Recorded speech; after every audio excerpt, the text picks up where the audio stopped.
This is William Sidney Mount, one of America's finest 19th century genre or scene painters, created glorious portraits of black and multiracial people, unlike most white artists of the mid-1800s who portrayed black people in demeaning caricatures. Mount painted his subjects with humanity, realism and psychological depth. Mount's paintings are extremely valuable to the historical record both because of their rarity and their quality. Out of several hundred paintings Mount made in his lifetime, his dozen works that feature black and multiracial individuals are among his best. Mount lived his whole life on the rural North Shore of Long Island, New York. Aside from several years in Manhattan, he never married. From the local farming homesteads held by his siblings, extended family and their neighbours, he chose his models, both black and white.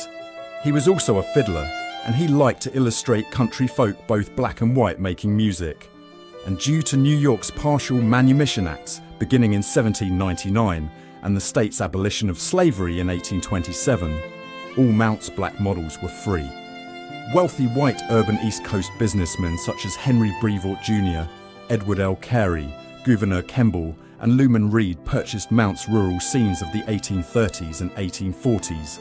Mount's farming scenes won him accolades at the National Academy of Design exhibitions in Manhattan.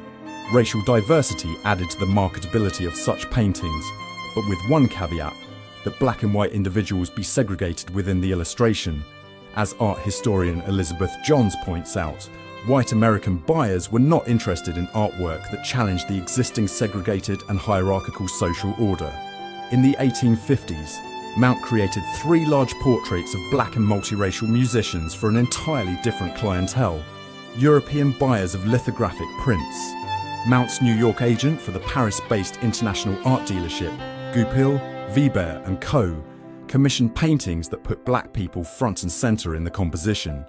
Europeans were apparently more open-minded about portraying black people than were their American counterparts.